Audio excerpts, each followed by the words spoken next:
Welcome to the Biz Doctor podcast, my love letter to business owners the world over. I'm your host, Lauren Goldstein, award-winning business consultant and advisor fondly nicknamed the Biz Doctor by my clients.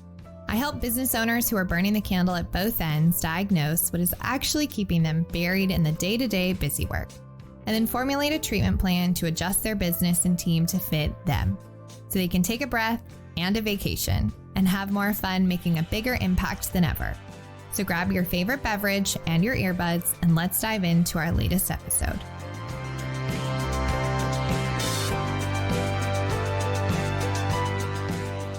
Have you ever achieved a really big goal and then felt excited and proud, but only for a moment, and then, well, nothing? Suddenly a feeling of emptiness or an immediate need to know what's next descends. Feeling like you just can't quite settle into being content, but rather always running after that next goal, or in my case, forever moving that goalpost. If you resonated with any of what I just shared, you are going to love today's episode. Welcome back to the Biz Doctor podcast. I'm your host, Lauren Goldstein, and I am joined in the studio by Amira Alvaraz. And today we are going to peel back the layers under confident exteriors to explore the longing for more and how high performers often unintentionally limit their lives. It's going to be so juicy. Amira is a visionary leader, renowned entrepreneur, and advocate for empowered living. As the founder and CEO of The Unstoppable Woman, Amira has not only transformed businesses, but also lives, inspiring high-achieving women to embark on a profound journey of self-discovery and intentional living. Amira's commitment to growth led her on a profound inward journey, an exploration of the self, a rekindling of the heart, and a courageous embrace of vulnerability. Her path became a beacon for high-achieving women seeking to forge a life rich in truth, beauty, and intimacy. No longer content with doing more, Amira charted a course towards being more aligned, more authentic, and more attuned to the whispers of her own soul. Through her unique blend of wisdom and experience, Amira now extends a guiding hand to those ready to embrace their true selves. Having helped thousands break free from limitations, she now stands at the forefront of a movement that celebrates not just success, but soulful success. So grab your favorite beverage and earpods, and let me welcome Amira to the show. Thank you so much, Lauren. I'm excited to be here. I am so excited to have you. I've been looking forward to recording this for so long because I have struggled with this very subject for the majority of my adult life. And I know many other high-achieving women do too, which will make this such a powerful episode for our listeners. So to kick us off, I would love for you to share a bit more about your path and how it led you to starting your work that you do now with high-performing women to help them master the inner and outer game of business. Yeah. So my path has probably been like many people's path. You know, it started in one place. There was a windy road and it evolved. And I've done all sorts of things in my career, if you will, from working in corporate and being on track for the C-suite to, a right angle shift to getting into a mind-body business that I was like, well, this is really great, but I don't want to be poor. So how do I make money doing this? And then I discovered that this intersection, right, between like how my spirit wanted to work and the tactical side of business. And I started to really develop that and learn what it took.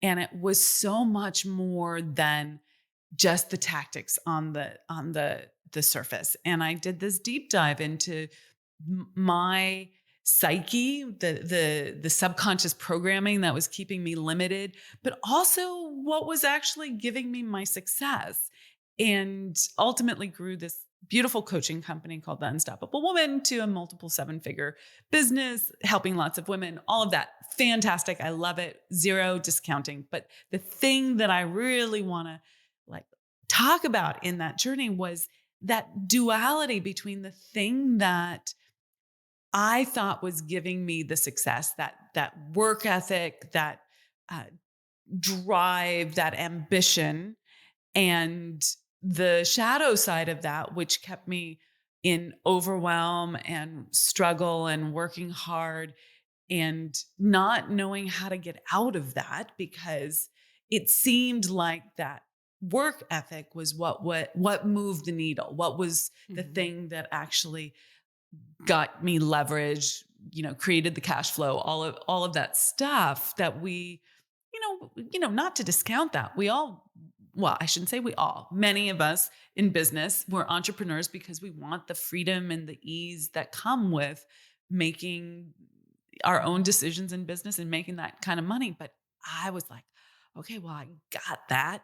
But now I'm just really, really busy making a lot of money and not Mm. not feeling lit up at the level that I really wanted to. Mm-hmm.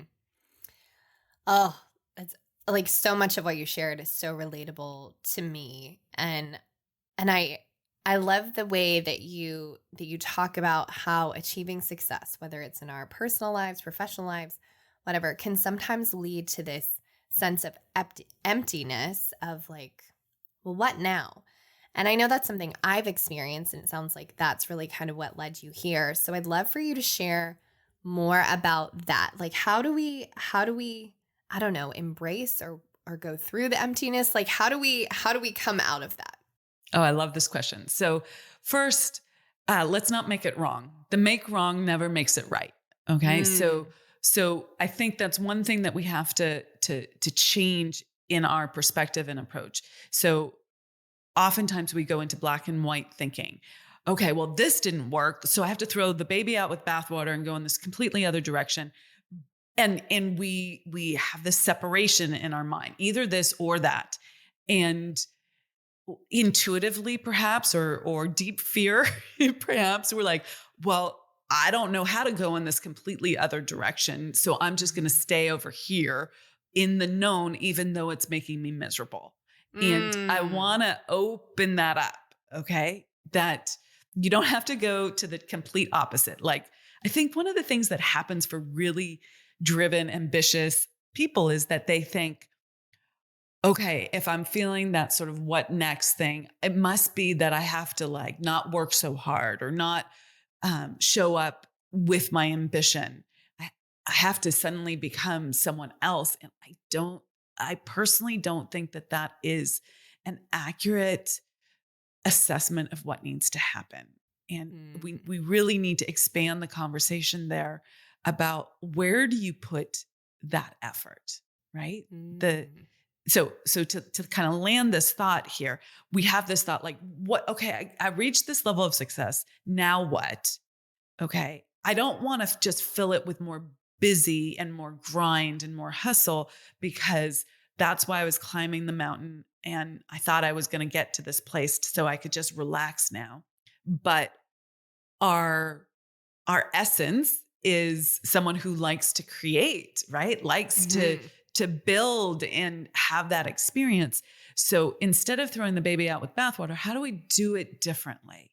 How do we take that drive to create and not go into overdrive or the things that cause us pain, quite frankly, the Mhm. struggle, the overwhelm, the limited scope, like I'm only going to work in this part of my life and the rest of my life falls apart, right? Mhm. Um, and really expand the conversation to being that person that can hold more for herself or himself, right? Like growing the capacity for more without requiring you to do it exactly the same way with that level of struggle. Mm. Mm. Oh, there's so much to unpack that I want to ask you about. Because it seems like what I'm hearing is there's this fear of if we get to the next level or the next goal or whatever we have, that it's going to create more overwhelm, more work, more what fill in the blank. But what I'm hearing you say is it's not black and white. There are ways to achieve that and have the things that you want, which are more ease, more connection, leverage, all the good things. And I think, I've always said for a long time that I don't really have a fear of failure. I don't like making mistakes, but I don't have a fear of failure. I think sometimes what stops me, and I'm not sure if this resonates with anyone listening, is a fear of success. where I'm uncomfortably comfortable now. I don't know what that next level is going to look like. And if I can, to your point, hold that, because I've never been there. And so it's a little bit of a fear of, can I get there? Does that make sense? Absolutely. So what I'm hearing there is that the fear of success is, if I go for that next level, if I can actually articulate what it is, claim my desires, say, yes, that is what I want.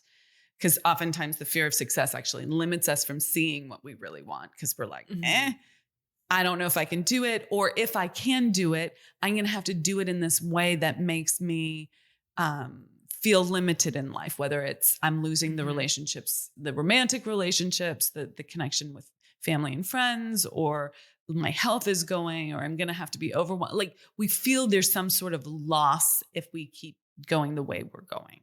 And instead of fearing that, I know, easy to say, just don't fear that, right?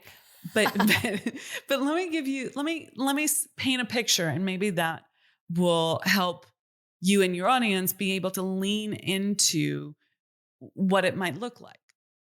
And to me, this is about expanding capacity. I mentioned that a little bit already, and I want to go into it in a deeper way. We have, generally speaking, we use our ability to focus and narrow our awareness on one problem that we're solving. And we get really good at that in business. And we do that again and again and again.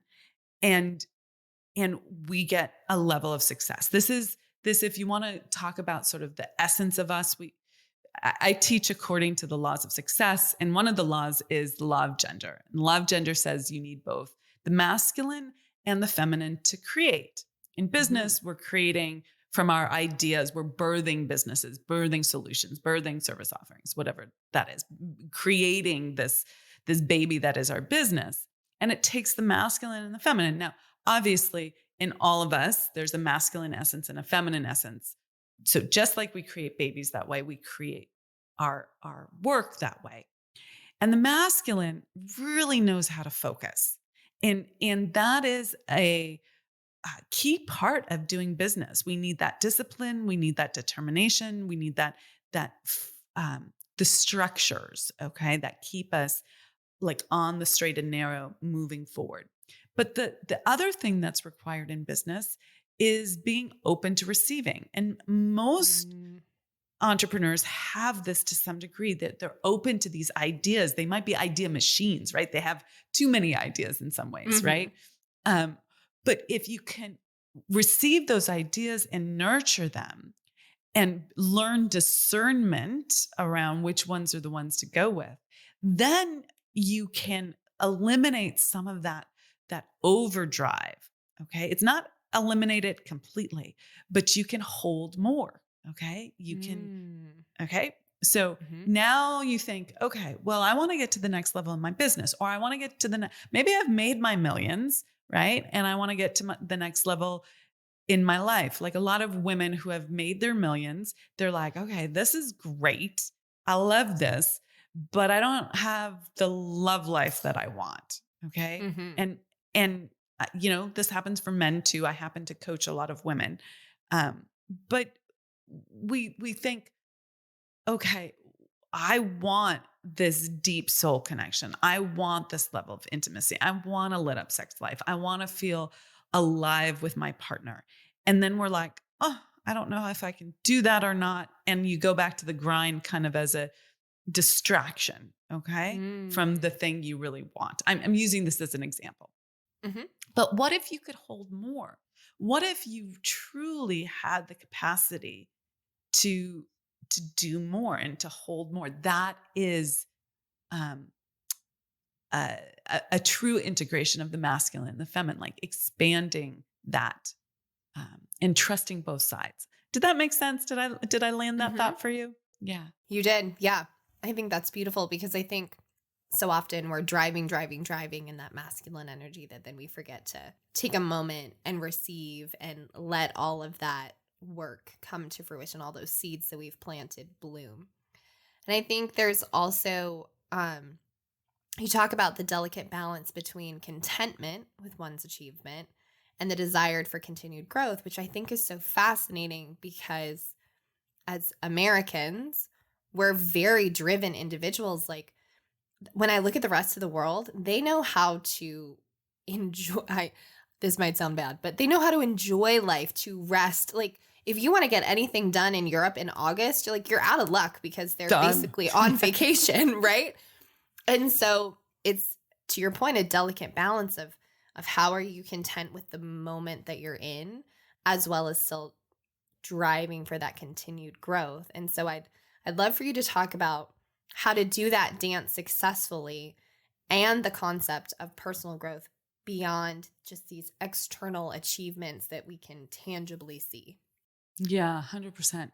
So a few things there. One is that I think you need to have a lived experience of it. So you and I can have this conversation and, people can listen to my teachings and they can get a, uh, the meta, the intellectual, the conceptual idea and run with it to a certain extent. But we're all in the forest for the trees, right? Each of us is in our own forest for the trees. And what really needs to happen is that the individual needs to have a lived experience of doing it differently.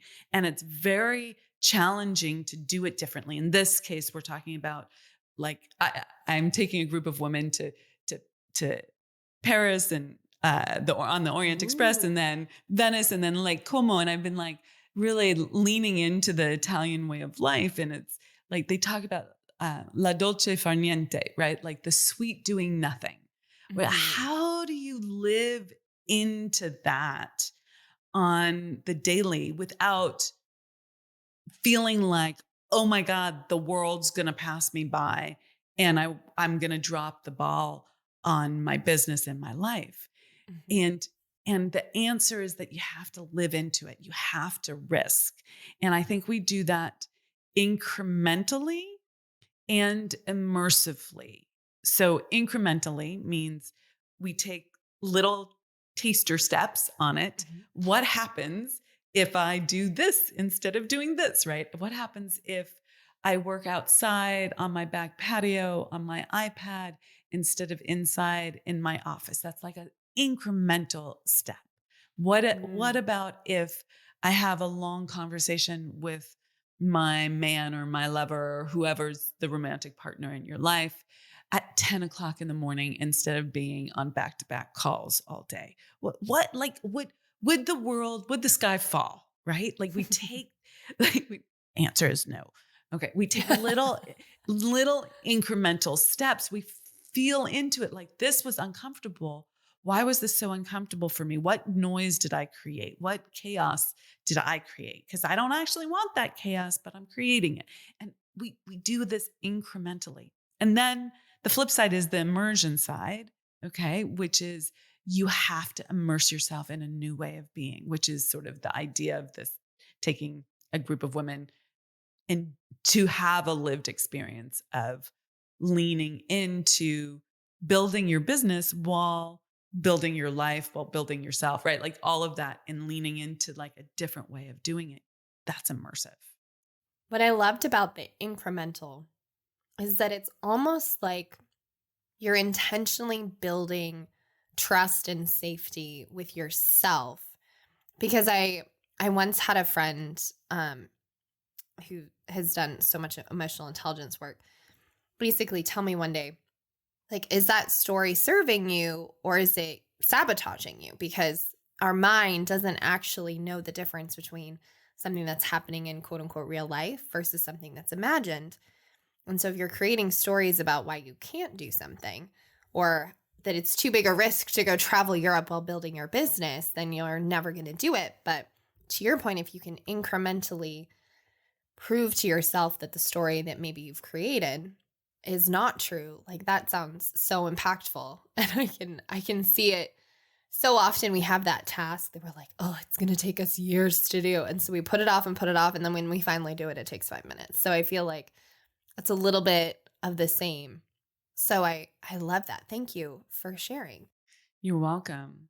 That what you said about trust and safety is really important, Lauren. I want to I really want to underscore that it's trust and safety with yourself. Like you trust yourself, you know, you can rely on yourself, but there's also a trust and safety in others and in the world that we have to learn. And that we can, when we're in that sort of masculine drive all the time, we're not able to open to the support that is here for us right now. We think we have to do all of that. And this is that provider archetype type. You know, this is that doer archetype. And oftentimes we think, well, are we going to lose our provider and our doer and our, like, this part of us that has created the beautiful business if we lean into support and that, you know, like you have to build trust that it's all here and here for you now. So, yeah. Mm-hmm. Yeah, that's an interesting point because a lot of times with the work that I do with my clients, when I'm helping them get out from underneath their business, out of the trenches, this like existential question of value pops up because they're suddenly not doing all the things. And I think that's a really great segue to how high performers can redefine success, because I know for me, for so long, my success was so externally validated with either my client results or my results or this award or this accolade. And I think that, you know, that again, to compare American versus Europe, like their version of success is so different. And so what are some things that we can do today to help us start leading a more, I don't know, holistic and fulfilling life outside of those like just really obvious ways of achievement? Yeah. So one thing that I think is super and super important is to get clear on what you truly desire. And I think there's layers to this. Mm-hmm. And I would call everyone forward to creating what I call a manifestation list. So I call it that to like open the possibilities so that you're not just looking at, you know, what Q1 looks like, right? Or what the next annual, like we all got that business stuff dialed in to some degree. Okay. Mm-hmm. Large, you know, often to a large degree. And we know how to think that way. But what if we took the lid off, right? What if we took the constraints off and you just said, what do I really want? And you just let it all come out. To approach that not just from the perspective of things you want or experiences, like a trip that you want, but you know, I want the experience of being fully seen, fully loved. I want the experience of intimacy with my best girlfriends. I want the experience of feeling great in my body. I want to feel alive every day and lit up. Like, what are the thoughts, the feelings, the experiences, and the things? You know, maybe you want that second house. Maybe you want a different way of working, right? And you really claim what you truly desire first and foremost, and then you build the life from there. Okay? You build your version of the exquisite life from there instead of, you know, starting with where you're at and trying to layer on top of it. Start with, I mean, this is like more businessy language, but like start with the end in mind. It works. Okay. Mm-hmm. And then from there, we ask the question of who do you need to be? Okay. How do you need to create the life to get you there?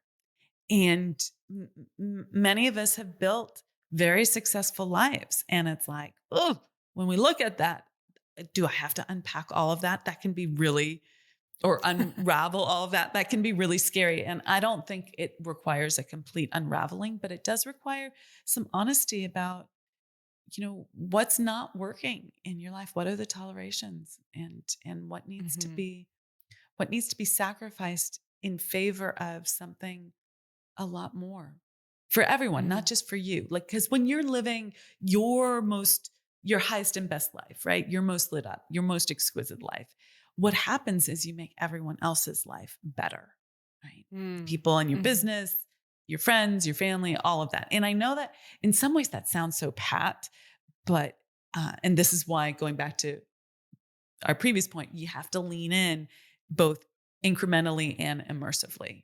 Yeah, I think that's a really great reminder because I think we all know that the big accomplishments, the big changes, they don't happen overnight. Yes, there are some quantum leaps, but it's about the habits that you're doing day in, day out that are really creating that big change. And I think that's a good reminder. And hopefully those of you listening kind of can breathe a sigh of relief that like you don't have to change everything. It could be one thing. It could be 1 hour less of TV and you make a better dinner or you read 50 pages of a book or you have a great conversation with your spouse that actually creates that forward momentum. So I love that reminder. And I think my experience, Lauren, and what I see with my clients is that when they get super clear about what they want to create, right? Mhm. The them that's living this life, and they don't deny themselves, and they don't go into like a should desire versus a true desire. That they really are like this is what I want, because desire is causative, right? It causes Mhm. you to move forward. That's the momentum. Then if you focus on that and you do it with like this methodology, like of like leaning into that again and again and again, it happens so much faster and easier than you can imagine. It's this interesting dichotomy between have to keep leaning in incrementally. Things come up, you have to lean in, right? Things come up, you have to keep swimming, right? Not going in the opposite direction. And as you do that, then you recognize that there's this big leap that happens for you. And you suddenly wake up and it's right there. So I think it's both, you know? Mm. Yes. Thank you for taking me back from the black and white to the gray. Yeah. So I want to kind of bring us full circle and talk about under that confident exterior, that longing for more. How are high performers unknowingly limiting their lives, and what are a few things that you would suggest to help us kind of shift from that unconscious limitation to consciously expansion? So I think high performers have a great trait, which is seeing the glasses half full, like always being can do attitude, positive, look seeing what's working, going for more in this sort of like positive frame on the world. And yet what often happens is what they do is they don't look at all the places in their life that aren't actually working. You know, that Mhm. they're like, I'm compromising here, but I've come up with a story that says it's okay to compromise because all of this is going so well. And all of this is where I have my competencies and my capability and what I feel strong in. And it gives me the good mojo and, supports my identity and, how I see myself. So I'm just going to focus over here and just go hard in this direction because I get all the kudos, external and internal, both over in this lane.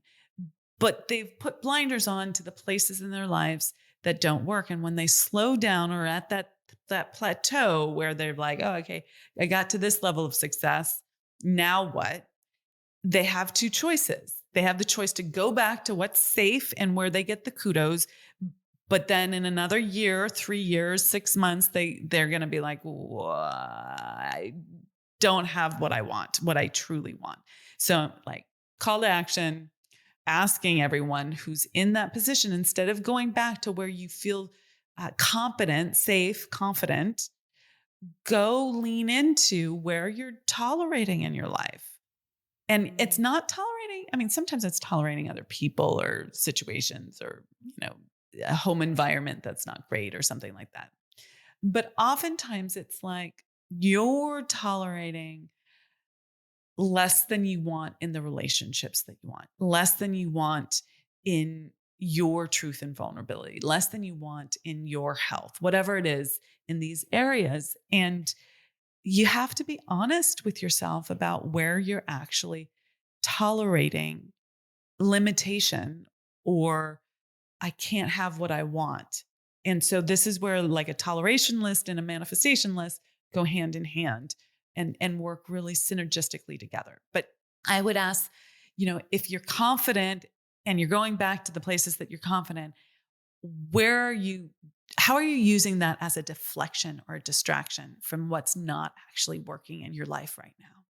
Ooh, truth bomb. I so appreciate that because I think that if you want that really full, magnetic, amazing, juicy life, you have to be willing to look at the things that make you uncomfortable, the things that are not working. So holy cow, I don't know about y'all listening, but I've been soaking in every piece of wisdom and cannot wait to take all of this into my life today. And I'm sure y'all are asking yourselves, how do I connect with Amira? So before I get to my last two questions, and trust me, you're going to want to stick around to hear the answers to these, why don't you share how our listeners can further connect with you and anything you want to share with them, like upcoming events or ways that they can work with you? Okay. The best way to stay connected is to listen to our podcast, the Unstoppable Woman podcast. I do a ton of teaching on that podcast. So if you like this, please, listen in to that, subscribe. Our website has a ton of material on it. So that's theunstoppablewoman.com. And we have a ton of free resources there. And then you can find me on social under The Unstoppable Woman or Amira Alvarez, both. So love to connect with you there as well. Perfect. Now, I know we've covered a lot, but are there any last nuggets or pieces of advice or perspective shifts that you want to make sure to share with our listeners as we wrap up? So one of the things that I love teaching is how to create an exquisite life. You asked me a minute ago, like, where do people find you? And then upcoming things. We will have an event next year called in 2024, the Exquisite Life Plan event.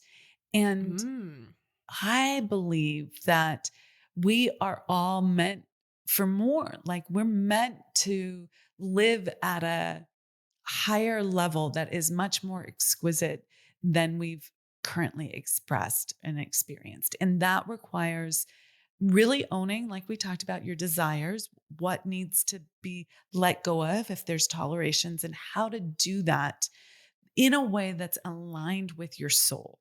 And as someone who has been very, I don't know, like straight and narrow, like good student, we can't talk about things like souls, right? Like that's not the business world.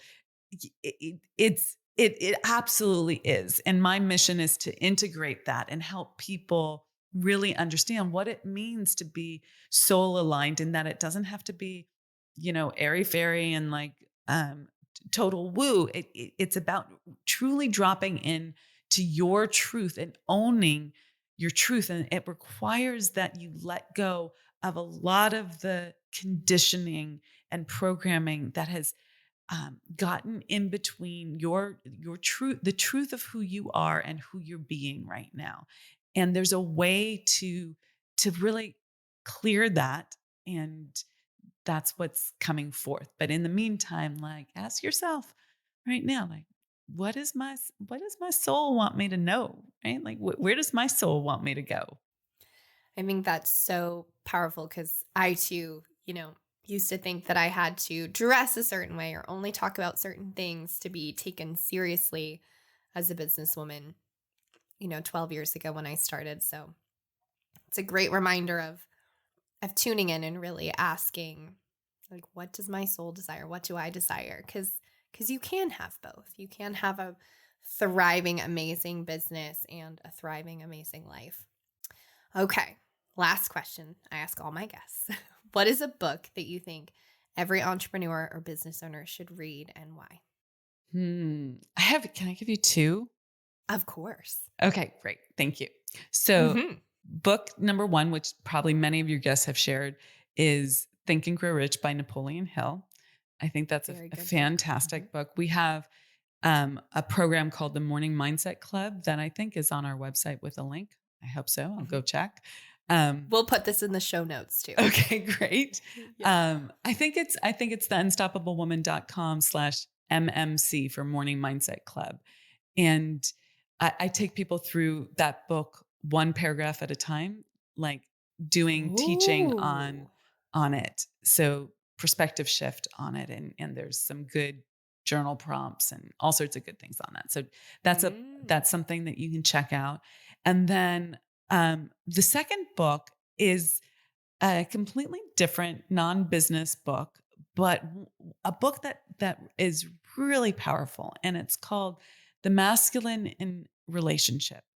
And I think it's interesting personally that here I am, the founder and CEO of The Unstoppable Woman, and I'm recommending a book called The Masculine in Relationship.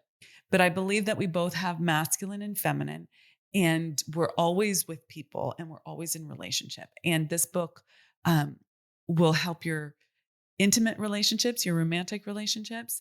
And it was written mostly for men, but I've recommended it to so many women because I think it helps us understand our dynamic in relationships. And that's by G.S. Youngblood. So very good book. I've not heard of that book, but mark my words, it is getting bought today on Amazon. And I'm definitely signing up for, what was it? Mindset or Miracle Monday or Miracle Morning? No. That's someone else's gig.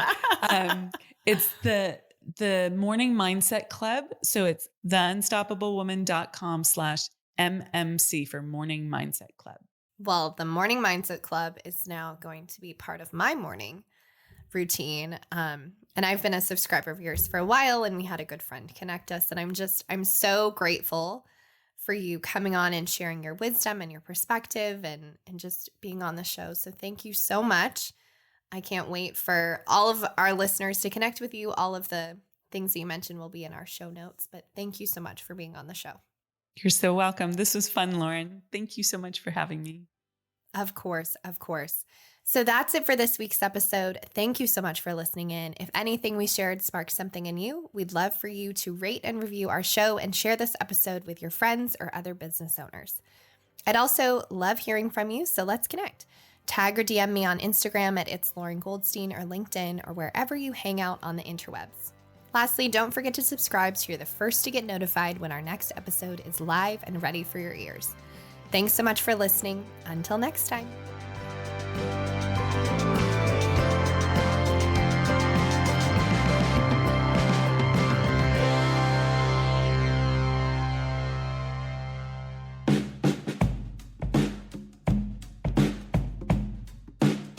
Thank you for listening to the Biz Doctor podcast. Now, I like to say that friends don't let friends WebMD your business. So if you're wondering what your next steps could be, here are some options for you. No matter what, head to the show notes or to my website, goldenkeypartnership.com, for some impactful resources to support you getting out from under your business. That's also where you'll find the links to learn more about our services and how we support business owners, just like you, who are ready to make the successful jump from business operator in the trenches to visionary business owner with more freedom and flexibility. All of that info is on our website, so pop on over to learn more or get in touch. goldenkeypartnership.com. Finally, if you love the Biz Doctor podcast, I'd be so grateful if you would share it with your friends and network and give us a 5-star rating or review wherever you listen to your podcast.